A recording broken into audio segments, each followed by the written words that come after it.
I am often asked by strangers, thankfully no one who I work with closely, of just like, do you think that your femininity kind of gets in the way of your career progression? And I'll say no, because it's got me in a number of great places. Because no one expects an effeminate, masculine presenting, non-binary person to be smart or to be powerful. So I use that to my advantage all the time.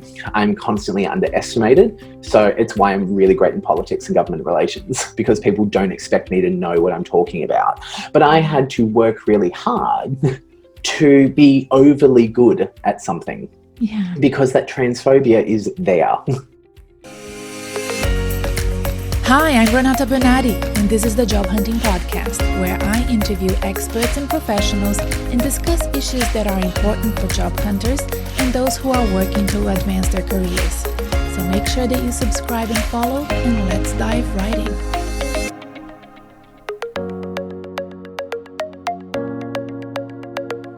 Jacob Thomas is a human rights activist and one of Australia's most prominent leaders in sexual orientation and gender identity.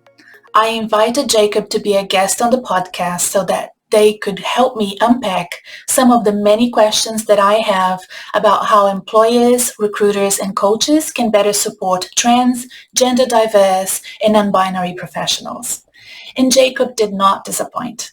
This is a much needed discussion that I hope all my listeners will be interested in for their personal and professional development. Some of the topics of our conversation include choosing pronouns, employers and organizations looking for quick wins on pink dollar, the recruitment of queer employees to reach diversity markers, issues of dress codes, conscious and unconscious bias, and Jacob's personal experience in changing their gender marker with their employer, and much, much more. Jacob and I are friends, so for the first 10 minutes or so, there's a bit of banter where at least twice I cried with laughter. So if you want to see us having fun and then discussing some serious issues, you can go to our YouTube channel where most of my podcast interviews are filmed and recorded, and they're there, so you can join us in video format if you prefer. I will have a link in the show notes and on the podcast website for you. They have this effect on me, and I assume on many people as well. When I'm with Jacob, it makes me feel happy, energized, young, and I really enjoy spending time with them. Jacob's very impressive and complete bio is in the episode show notes or on the podcast website. But here's a little bit about them that you should know. Jacob is one of the most talented, hardworking, and influential people that I know. Considering it was my job at one stage to help select the most talented Australians for a very prestigious program for which I was the CEO, you can bet your bottom dollar that I know what I'm talking about. What impresses me about them is that every bit of their brain, their intellect, and their creativity is used for the betterment of society and the betterment of their community. There's a quote that I live by, which I think describes Jacob very well. Adopt as your fundamental creed that you will equip yourself for life, not solely for your own benefit, but for the benefit of the whole community. This is John Monash, by the way, an Australian senior leader and hero. With that sentiment, they have been advising leaders around the world and in Australia, from royalty to CEOs, prime ministers, and presidents. Jacob is the recipient of the Queen's Young Leader Award, recognizing their work on suicide prevention here in Australia. Jacob was previously the coordinator of the Commonwealth Youth Gender and Equality Network and has represented the network at international levels, such as the UN Women's Commission on Status of Women and the ECOSOC Youth Forum in New York. Jacob is close to the Duke and Duchess of Sussex, and they support many of their causes. It's a lot. You should read the bio on the episode show notes. But here's an example of Jacob's work, that really impresses me. In 2018, they were the program leader for the youth program of the Commonwealth Heads of Government meeting in London. This means that Jacob helped put together the agenda and program for discussion, representing over 1 billion people around the world. Such an amazing responsibility. Not only they are a talented speaker and facilitator of meetings and discussions, but they're also a great writer. And I'm going to link below Jacob's recent publication, which is a chapter in the Encyclopedia for the United Nations Sustainable Development Goals. Then there's Jacob, day job. As part of the Monash Warwick Alliance, it's an important alliance between two universities in two different continents coming together to collaborate on research and education. And they're also super creative, making the most gorgeous outfits for their friends and for themselves, and finding time to produce and perform in shows here in Melbourne. A warning before we begin, we use our adult language at times, not a lot, but if you have little ones around you, you may want to put your headphones on now. Enjoy the chat. I hope it inspires you. It marks this podcast's 1-year anniversary, and it's a really exciting time for us. There's a lot more great interviews to come. So remember to subscribe, to follow, sign up for the newsletter, and keep in touch. Bye for now. Enjoy the chat. Hello. Hello. Big hug. I want to hug you. So much. Just so much. Oh, I miss human touch so much. I know. I'm so sorry. When will we be able to hug again? Soon. You reckon? I'm hopeful. I'm always hopeful. Yes. Let's do this. Let's How do are this. you? I'm good, actually. Yeah, it's nice. I'm I've moved house because I moved like a month ago or so now, even a little bit longer, maybe 5 weeks. I'm like living by myself for the first time, which is glorious. And it's just like you're in my sewing room at the moment, which is why I've got a flag up to cover all the drag wigs and everything that's just up behind me. But we want to see the drag wigs. No, the lighting's not good. That's the only issue. And most of them are like, they're not styled. They're just like, I've done the show and I've just gone, I'm They're done not with like this. Moira roses. They're definitely not on the wall. They're not hug up. They don't care if they take on smoke. That's where we're at. We're the absolute opposite of Moira Rose in all ways. It's what it is. Okay. But yeah, except for my attitude towards life. So cute. No, it's glorious. Like, it's this beautiful, like, little warehousey kind of apartment, like exposed pipes and everything, like floorboards. Like, I've built a kitchen island that can now move around. So I've got like my pasta machines, like all of my beautiful pastiche bowls and everything. It's just Is it on Instagram?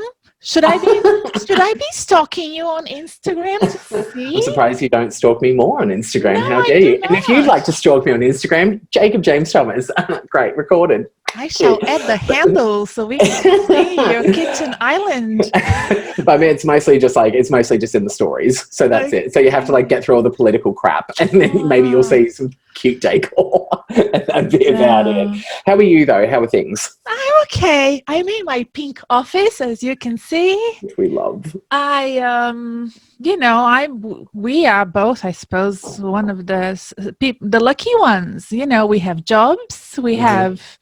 We have a place to stay. We are doing okay. We haven't been sick. Yep. I'm going to the doctor's today. I have been meaning to go for a while, but because I have something in my eye, it's been bothering me. I have this every spring. I have blepharitis, which is something that old women and newborns have in common. I don't know if you know this. It's too much information. No, I've heard of it. My mum used to work in aged care. I've heard of this one. Yeah.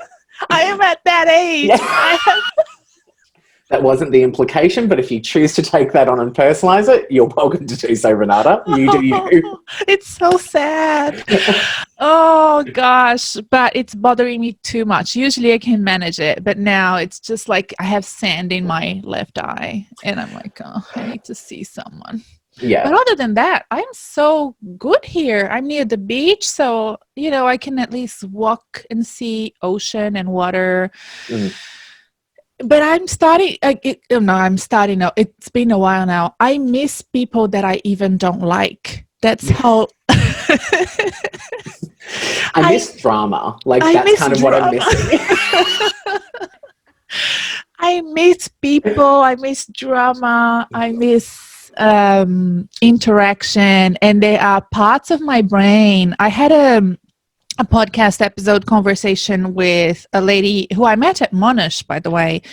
And she was saying there are some things that you can do at work really well, and it's better done at work. We should have been doing them at work. Sorry, at home. You do them at home. You can do them really well. There are other things that it's really hard to get done at home. Yeah. Ideation, collaboration, anything that uses your creativity and it's teamwork and it's implementation work. It's really hard. Yeah, absolutely. So there are parts of my business that are just, struggling to go forward. I feel that. I felt quite validated when that New York Times article came out. This is weeks ago now, but was talking about emotional muscular atrophy. So as someone who actually has muscular atrophy, which I only found out earlier this year, which makes more sense. Which is why I've got a new exercise routine to focus on my core. So that's cute. So I'm in constant physical pain now and not just emotional. Thanks PTSD. But I also need a blooper reel. This is what we need. But I knew this would be fun. You're welcome. You're so welcome. I will flag I do now have a meeting at 1:45, but it should be sweet. It should be sweet. Okay. Fuck it, it's fine. But it was interesting is just so in the same way that if you don't use your physical muscles consistently, then similarly with emotional and brain-based kind of interactions, so things like empathy and compassion, for example, like meaningful connection with people, vulnerabilities, all these really I think what we're trying to sort of understand a little bit more now is sort of core human behaviors, and it's almost essential human behaviors are kind of, people are quite worried about those because we're not quite sure what's going to go on. The big focus, I think this is in the article as well, was a concern around just that happening to children because they're not in school. Yeah. But we are now seeing this for adults who are missing their workplaces, who are missing their families, their communities, their meaningful connections. However it is that those are built for those people, assumably across multiple platforms. But it is, I can appreciate that. And I know why you love that article so much. Because it validates me. Those are the muscles you've been working on all your life. Correct, absolutely. Yeah, that gym, my friend, you have the platinum membership to that gym. Oh, thank you, I appreciate it. Don't know about the other gym. We're not even at a gym. Like, I'm literally just in my lounge room playing Ring Fit on the Nintendo Switch, which I can say, this is not a paid promotion, but if anyone hates exercising but wants to I'm just trying to focus on my flexibility and getting that back because I miss it because I can't dance and I can't do drag anywhere near as much except for on a Zoom screen. But it's just good to just sort of it's light, it's easy, it's not body shamey, which is so nice. It doesn't tell you that oh, you're fat, so fuck you. It's just kind of nice and easy, and it's gamified, and I'm very competitive, so it's great. So what is it again? Repeat. It's called the Ring Fit on the Nintendo Switch. I don't have a Nintendo. Oh, gotta get a Nintendo Switch, Renata. I love them. Is it going to be my COVID big purchase, you reckon? Yes. Because I bought a calming blanket early on. Oh, good choice. I had to return it. My husband absolutely hated it, and I bought the king size. I'm like, I'm not going to be under this thing by myself. You have to join me. It was 60 kilos worth of calming. It was so huge. Oh. And I live in a 3-story townhouse, so we had to get this huge box of a king size blanket. All the way up, got it out of the box. I bought it baby pink, and Yes. he already said, "What the hell?" And then we both got under it, and a second later he said, "Absolutely not." And I was hooked. I loved it, and I slept like a baby for 12 hours. Oh, And it literally crushed my bones. I could not walk the next day. It was too heavy for just one person. yes, it is. It is. That's not the kind of strength training we're after. No, I read the instructions later. You're supposed to take it easy. You're supposed to like do 10 minutes. But once I was down, like I had taken like a warm shower, I was in there, with all my COVID anxiety back in April. And then the next day I was sore. Yeah, so move. So get a Switch. Get a Switch. Get a Switch. Go play some Pokemon or some Super Mario. Let me finish telling the story. I had to return the bloody thing and pay. And it was so expensive.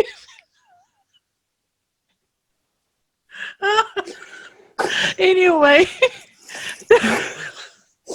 Who is she? Who is Renata Bernardi? That's the question. This is it. Oh my God. This podcast is supposed to get me clients, not, scare them away. It's fine. It shows that you're, just as vulnerable as the rest of us. And, we're all just working through things, Everybody's got their own imperfections. Everyone's learning. It's just what it is. And I love to dance. I shall get my Nintendo. That will be my COVID purchase. Good. There we go. Good. We stand. Good choice. We are here to talk about serious matters of job hunting and career advancement for queer people. Yeah, it's a journey. It is a journey. Job hunting whilst queer. Yeah. I'm assuming not easy. I want to learn everything from you. Because as a straight woman, I have not experienced anything like it. Yeah. But I love to learn. I'm a terrible learner. I learn very slowly, as you know, with my pronouns. It's okay. But I'm getting there. And that's good. There you go. You got this. I get there. I get there in the end. Yeah. Exactly. I mean, it's like learning should be a journey. Yeah. It's just not ashamed of it. Exactly. Good. And nor should you be. I think it's like, this is the thing, right? It's like something on, we use pronouns as an example is, there's so much going on, in our brains, right? Our brains are brilliant organs. They're phenomenal. I think my favorite sort of an assessment of a brain is either it's the smartest organ in the human body or it's the least smart. Because either it's just sort of like, this is how the world works, this is how we're going to interpret it, and that's great. Or it's just sort of like, I have no idea what I'm doing. So do you know what? Let's just back pain. I'm going to throw that in there. You need me. It's what it is. But I think it's like, you're processing literally millions of pieces of stimuli every second, and your brain's trying to make sense of things. And essentially it's tried to already, I shouldn't use essential, but essentially your brain's already worked out English, it's already worked out pronouns, it's already worked out associations between people and objects, and nouns and verbs and adjectives and pronouns in this case as well. And so when you have to change the association, it takes time. That's what it is. And I think, to be accountable, you have to put the effort in. That's a big thing about being an active ally to any community, is you have to constantly put the effort in.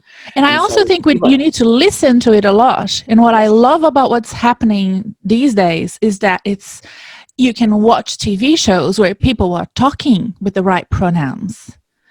And you're listening to it over and over again. And it's wonderful to have that, because then it's easier for me to learn and assimilate.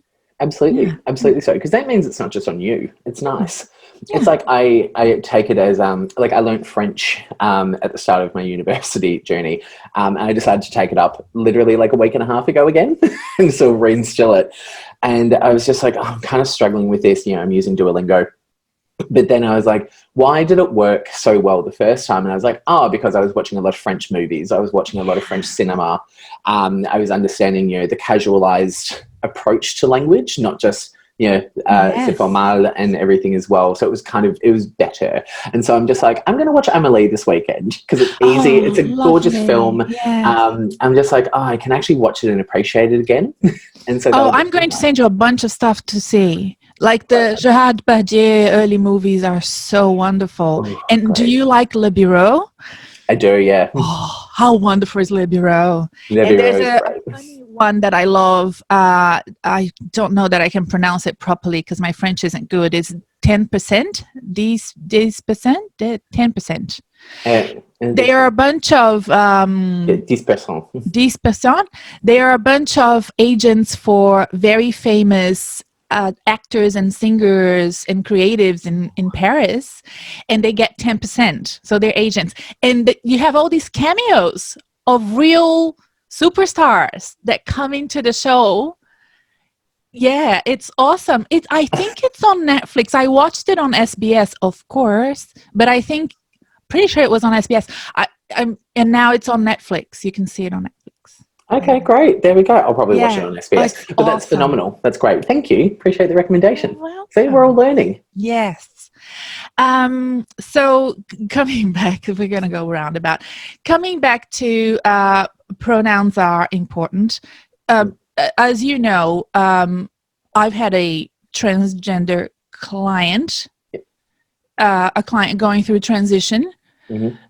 I think that client was instrumental in me kind of being hyper aware of opportunities for people to be who they want to be. That client was very lucky that they were very successful and very confident and had their own business, whereas others who are employed have to play by other games and rule books and go through selection panels and recruitment processes and checks, referrals. Mm-hmm. And I was reading, I don't know if you had a chance to look at my research that I've been doing, just things like doing referral checks if somebody has had a name change. Yeah. All of those things that can be so confusing, and for the person coming in and for the employers as well. So I know that you have that empathy as well, and you've counseled people on both sides. And I want to start by asking you, what are the most common issues that job hunters would face? Yeah, it's such a diverse community. I don't even know that you have common issues, but tell me. I mean, and thank you for acknowledging that. I think it's like, I can speak from my my experience and the experiences that have been documented, but I want to make sure that anyone listening to this, which I hope is everyone, doesn't take this as like a definitive list either. I think it's with no particular order. There are definitely issues, as you've highlighted there, about anything from like the recruitment process. Do you have like an equity stance as an organization, for example, that I look at and just sort of go, okay, cool, I'm welcome there. Do you actively promote to your organization, for example, through I'm using queer as an umbrella term here, but queer circles, for example, are you on the job hunt for us because we're good at the job, or are you after us because we look like a diversity marker? And we're all very aware of that these days. It's we can smell the pink dollar from a mile away. And for anyone who doesn't know what the pink dollar is, that refers to, a profiteering, financial and commercial profiteering off of the queer gaze, if you will. So it's basically, if it looks like queer people, predominantly gay white men, will buy your product, then, it's a pink dollar. It just sells in that particular way. And generally having, you know, queer people as faces of businesses and products and everything as well indicates that, you know, we're queer friendly, but it's then the question for us is like, but what do you do to support our community? Because all we're doing is that most of us are quite poor, underemployed. So why are we trying to buy your product? What's the point? So there's some interesting things with that. I think when it comes to, you know, interview processes or anything like that, it's like, what do I wear? You know, it's just like, for me is like, I'm a non-binary person, but, you know, I have facial hair. This is my voice. So some people would probably call it masculine. I wouldn't, but, you know, some people might. But it's like, you know, I always think about it just like, do I dress, you know, fancy? Do I dress, you know, a bit what I would, you know, say queer, i.e. flamboyant? Or, you know, do I wear my heels? Do I chuck my nails on? You know, do I go and drag? No, that's generally my big no. But, you know, that's where you draw the line. These brows are very hard to put down, Renata. They're very hard to cover, and they take a good 30 minutes at least. But it is, you know, these questions of, you know, when I go into an interview, which I haven't done for a while now, thankfully, I would say. Very well employed, by the way. Very well employed, thankfully. Very much going to acknowledge that privilege, especially in these current times. You know, it's just sort of like, am I going to get judged? You know, what is someone's unconscious bias towards me? What is the very conscious bias towards me? You know, what's going to be the go with that? And then it's like when you're in the workforce, it's like, I know for me, I didn't have to, but I chose to change my gender marker with work. So I had an M gender marker for male. I want to change it to an X. But at that time, my employer didn't have a process in place. It was very arduous. It was, and because so many employers were dependent on state legislation or sometimes federal legislation as well here in Australia, or Victoria more specifically. And so there was no like good process, if you will. There was no opportunity for what we refer to as self-determination or self-affirmation, i.e. I know who I am, I just want to recognize that on a document. Instead, only until last year did trans people and gender diverse people have to be, you know, diagnosed with being gender dysphoric. We had to, you know, have referral letters from GPs, from, you know, social workers or endocrinologists. We had to have been medically transitioning for like 6 months minimum, I think it was. Don't quote me on that. But it was so expensive and so long a process. Under the assumption that you were a permanent worker and not just on like a 12-week casual contract or like a 12-month fixed term contract, you know, it's a lot of effort to go through to then go through all of that, then go to birth deaths and marriages, get a document changed over to then hand to your employer. So it was a really arduous process. I refused to do any of it because for me, I have what we would call socially transitioned. I don't want to, or need to for that matter. All trans people and gender diverse people have very different experiences. You know, I'm very comfortable in my body. Not all of us hate our bodies. We're not born into the wrong bodies. So that's a good myth to kind of bust. Yeah. But for me, it was just like, you know, these are my pronouns. This is how I'll dress like this every now and again. You know, I'm going to dress how I'm comfortable, whatever. But I'm here to do the work. You know, we live in a capitalist society, so I need to work. So I love my job. So here's how it's going to roll. And we worked together. I worked directly with our HR teams and worked on a new process that was not dependent on legislation, but could still refer to it comfortably. It didn't supersede anything. It was just to make our lives a lot easier. And that's available to other employees as well? All employees now. Yes. Yeah. Is that something that, you know, other organizations have also adopted? It was interesting when we were going through this process. I hope I'm not speaking out of turn with my employer.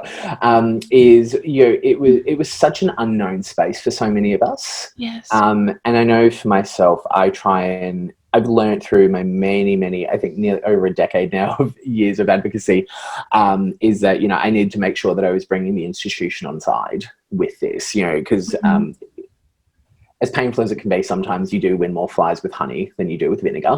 So I want to be nice, because, please still employ me. But, there was that moment of saying, we wanted a reference. Was there someone else already doing this?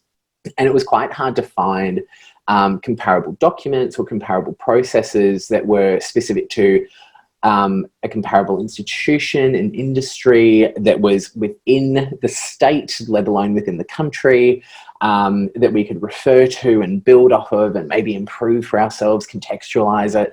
But, I ended up pulling stuff from, I think it was even like Chile, from the United States, from Canada, from the UK, some stuff from New Zealand.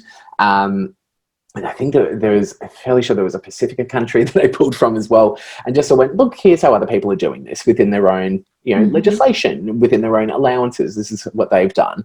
And I was really glad that my employer chose to be ambitious and chose to be really brave, and just went, yeah, cool. Like, let's change it. Absolutely. And so we kind of just moved through it, made it really easy, got it adopted. I think it took the hard work probably took about 3 months, but was years of instilling and changing and bringing people on board, and, just getting an understanding of why does this matter? For our population, if you just want to look at demographic, we're a very small percentage of Australian population when we identify. That's always going to be a little bit off. So, the case against would be sort of like, well, there's not that many of you, so why put in the effort? And so, not that my employer put that forward. I do just want to make sure that's very clear. But we hear that. It's just like, it's such a small population, why bother? And it's a thing of just like, well, we might be a small population now, but are we any less significant? I still deserve the respect and the autonomy over my body and my life. And also, I think this is a big thing for employers to keep in mind, is that you're lucky to have us, because we're not just diversity markers, but we come from phenomenal backgrounds. Not everyone, again, we're all individuals and we happen to be in a shared community. But I think this is the important part to disrupt another myth, is that we're all struggling. We're not. Some of us are doing incredibly well. Not everyone is, and especially in a time like COVID. We're definitely a community that has lost a lot of our connection and opportunity, like a lot of other comparable communities, and then the intersections that come with that too. But it is, we've got conversations going on now where we just saw this week in Australia that numerous sporting codes finally changed their rules around trans inclusion. It's great because they're just like, we want the best athletes. So that's great. They're at no competitive advantage because of, body parts or anything like that. But, they're good because they're trained, I'm good at my work because I'm trained in it. And I happen to be non-binary. It can be both things. And so, this is there's so much systemic change, emotional change, personal change that we need to do as humans as well. I think anything that's tough is worth doing. Yes. At the end of the day. If I had a rule book for everyone to adopt, I would give it to you straight away, but I don't. But if you want help, reach out. Yes. I guess, I feel like every day it seems, but every few months things go leaps and bounds. Don't you feel like it's our understanding? But it also, the range of responses and levels of education that people have out there is very varied. You might have, for example, an organization or a broker, let's say a recruitment agency, that's very comfortable with non-binary people, with people going through transition because of their own personal experience, because they have friends that have, they have vicariously learned through their social interactions with others, or because of their own whatever, they know. And then you go through another experience, it's traumatic because it's a very conservative organization, or it's a very conservative recruitment agency. So it's almost like you really, as a candidate, wouldn't know what you would get. Absolutely. And also because, and this is just me sort of guessing, and I, if you do this, I know I'm in the right track.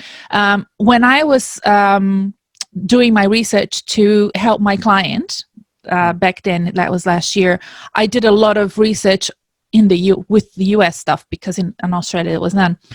And I found that with us being more open, a lot of older guys were transitioning from, from very conservative professions, legal profession, right, in their 40s and 50s, that have now decided, okay, this has never been who I am. Yeah. And I want to be who I am from now on. And that is something that I think I'd love to help. And I'd love to understand how we can help, as somebody who enjoys doing career change and career coaching and job hunting with clients. That's tough, mate. That's not easy. No, it's not. I think too is to sort of jump on that point. But there are people, just to say, there are people in America that are doing that, specializing in helping people advance their careers during transition. Absolutely. And we have to do what we call code switching a lot.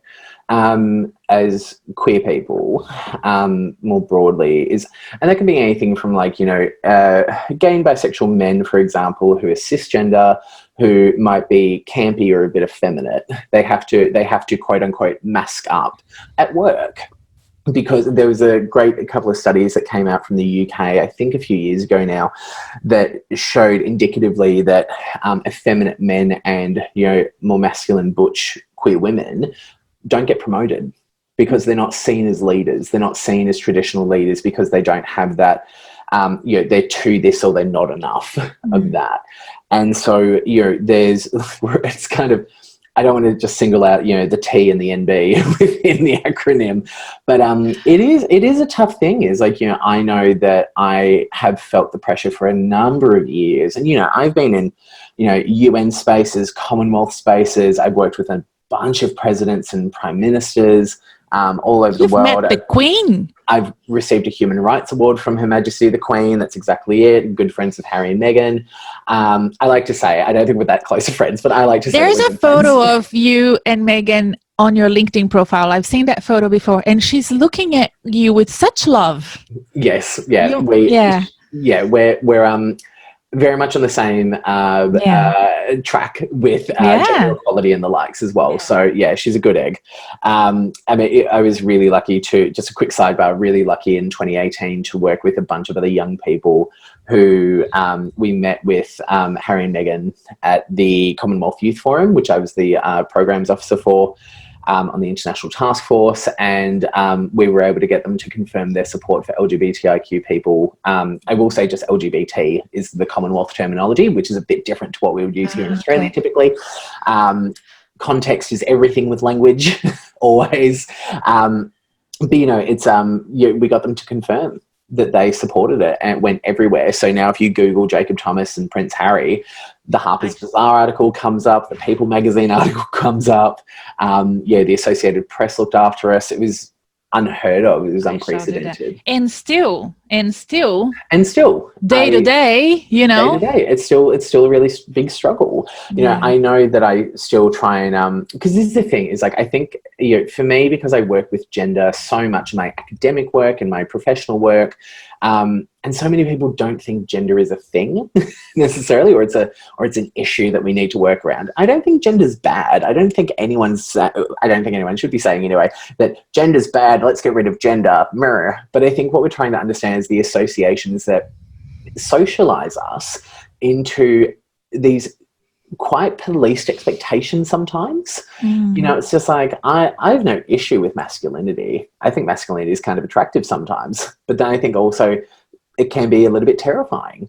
But then, I feel the same about femininity. I feel about the same thing about an agendered gender as well, where it's just sort of this is the thing, if it's affecting our behavior to make people uncomfortable and to feel intimidated and to feel, shamed and to feel unloved and unwelcomed in spaces, then I'm going to have an issue with it. Is it gender's fault? No, because I want people to have personal accountability to things.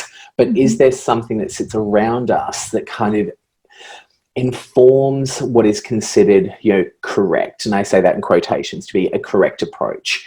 I am often asked by strangers, thankfully no one who I work with closely, of just like, do you think that your femininity kind of gets in the way of your career progression? And I'll say no, because it's got me in a number of great places, because no one expects an effeminate, masculine presenting, non-binary person to be smart or to be powerful. So I use that to my advantage all the time. I'm constantly underestimated. So it's why I'm really great in politics and government relations, because people don't expect me to know what I'm talking about. But I had to work really hard to be overly good at something, because that transphobia is there. It is constantly there. If I'm using, the non-binary pride flag as my background on this Zoom call at the moment, because I want to be really clear about things. Is like, this is a really important part of the community that I care about. Mm-hmm. And so if you want me to bring my whole self to work, I'm going to bring my whole self to work. It doesn't mean that I'm going to be a bit facetious here, but it doesn't mean that I'm going to just be like talking about like anal sex in the tea room, and just being sort of like, look at this great circuit party I went to on the weekend. Yes, queen, work, clack, clack, clack. It's just like, I just need some basic things of just, dignity and respect. That's it. And if you expect us to, here's a big gripe for me. I'm going on a slight tangent, but I think this is still really important. Is it's just like, I just want to be there to work. That's it. If you are only pulling me into meetings, again, this hasn't happened for a while, thankfully, but it stays with me. I'm very hesitant to work with some people because there's the expectation that I will be the queer in charge and that anything queer will just come to me and I'll just handle it and I'll just know it. That is an incredible, unnecessarily unfairly high responsibility to put on someone. And we see this with people of colour in a lot of organisations that are white dominant. We see this with a lot of Indigenous folk who are in a lot of name and industry, to speak on behalf of people. We see this in women's orgs. We see this in, even places like men's sheds and everything as well. It sits everywhere. And so to sort of thrust someone who is probably very smart, very across their industry, but is then also trying to navigate a systemic oppression or systemic oppressions, plural, that's a lot of pressure to put on someone because you're not actually focusing on community care. You're not looking after them necessarily either. You're just saying, hey, you probably deal with this every day, so go. Deal with the trauma. And you mentioned, it's not happening to you as much. It's because you've been with the same organization for quite some time now as well. And with people that are job hunting, if they get into an organization and if that pink money was used and it's tokenistic, then there could be that expectation that they will be, Yeah. And I think it's hard too, is that so many of us are, like, I'm not a great example with this because I'm employed and I'm permanently employed. So many people who are non-binary, trans, queer more broadly also have a lot of deep intersections with poverty, that have deep intersections with mental ill health, various other disabilities as well. So, the opportunity to be full-time employed might not actually be practical. It might also mean that, we don't have full employment or even, good employment for quality. But also a lot of people, there's some interesting stats that are kind of coming out here and there. I can't attribute one at the moment, so I do apologise. But that shows that queer people across the board are generally underemployed. Which we're seeing with university graduates as well. We're seeing this with a number of different populations. We're underemployed or unemployed because we're not getting hired for jobs, because we're, just sort of like, yeah, cool, like, you can work in this retail job, but I'll only give you like 1 or 2 days a week. And that's kind of it. But I'll put you out the back. Or like, it's cool if you want to work here, but we're just going to give you a role that no one has to really interact with you because we don't want to be known for that. Like, those are some of the things that, trans and non-binary people have been told, is that if we can't see you, then it's fine. When you mentioned Indigenous professionals, and I remember when I worked really closely with a big accounting firm to get more Indigenous graduates into that organization. And once it was so hard. Once we did that, then a few months later, they were having all sorts of problems with those young associates asking for extended leave.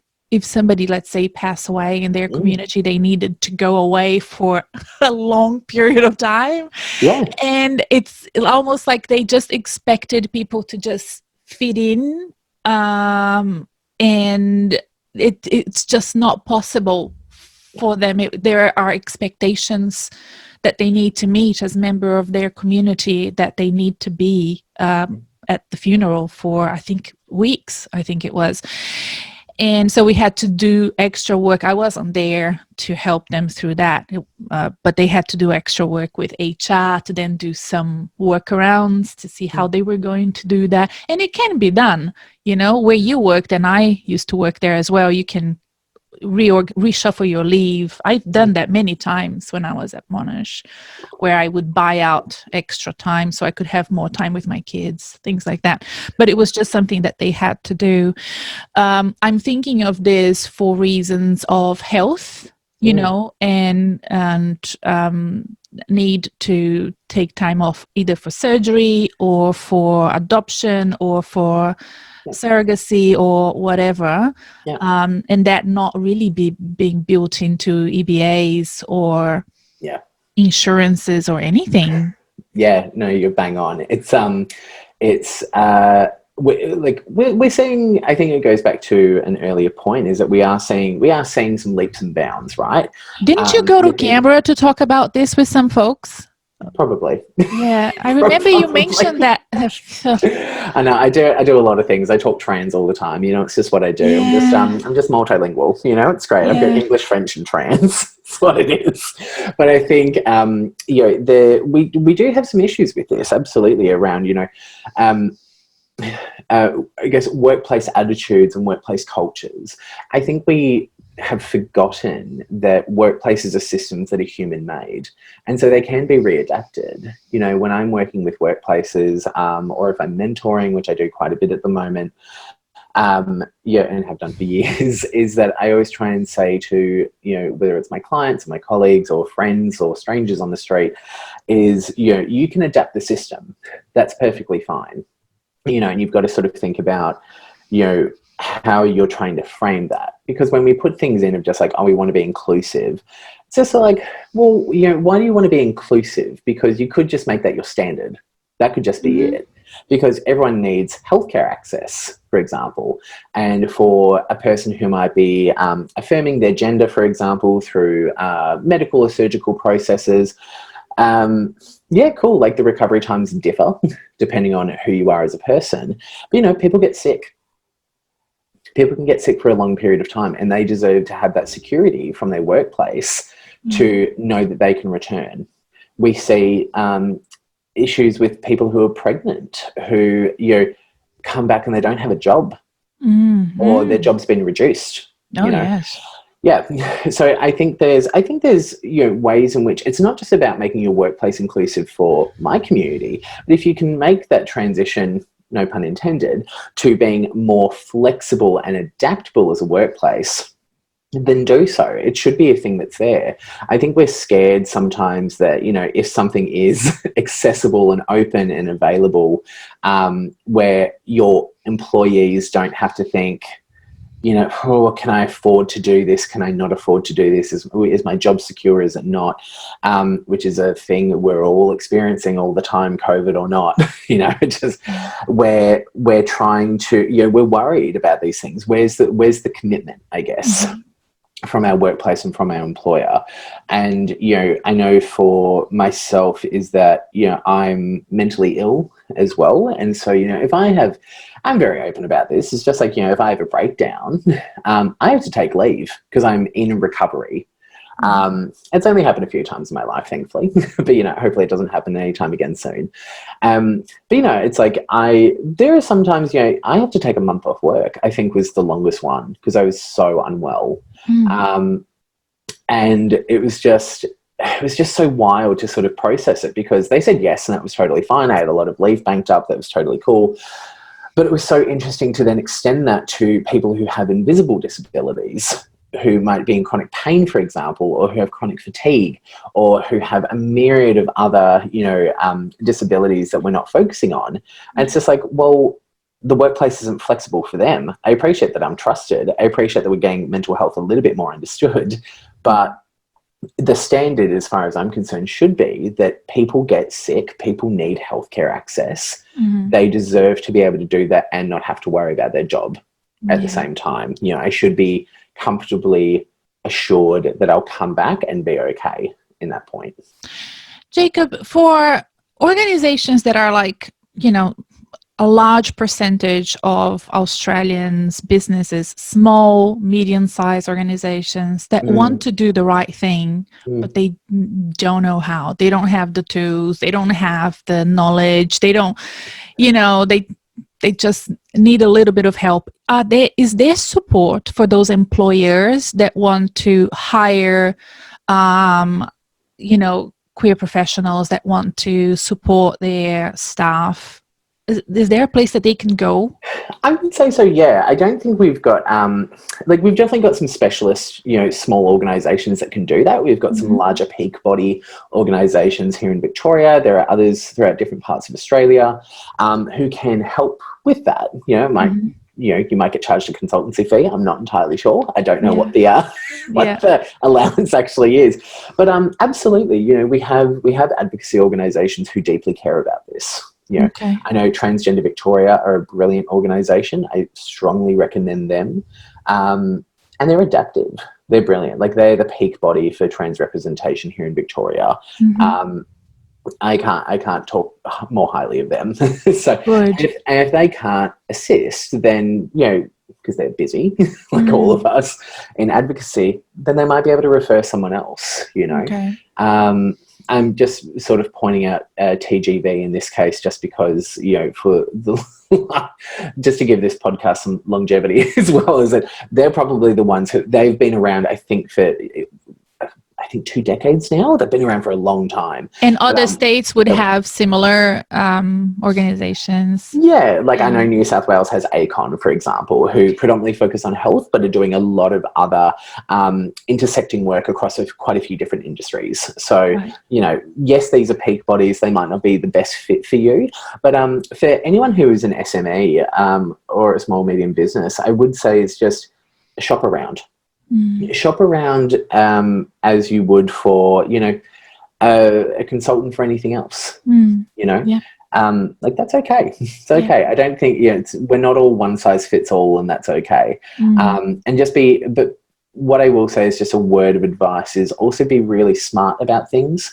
Like, make sure you're not getting gouged by people who are trying to represent us who don't actually represent us well, or who only chuck us in as like a 30 second to maybe 30-minute piece at the end of like a larger queer inclusion training, or reach out to me. I'm more than happy just to chat to you about stuff. If you've got questions, I pretty much answer any question that comes my way on LinkedIn or on Instagram. So, more than happy to help out if I can and direct you. Wonderful. You're wonderful. Do you have any last thoughts or tips and advice for the currently unemployed listeners? I wish I had something that was just going to turn your life around and just say, we'll just do this and we'll magically fix it. I think, let me say this, being unemployed sucks. Like, it really sucks. I've been unemployed, I've experienced houselessness. I've experienced, extreme poverty in my youth. I say that as someone who, was homeless for a period of time during university, or houseless, I should say, not homeless.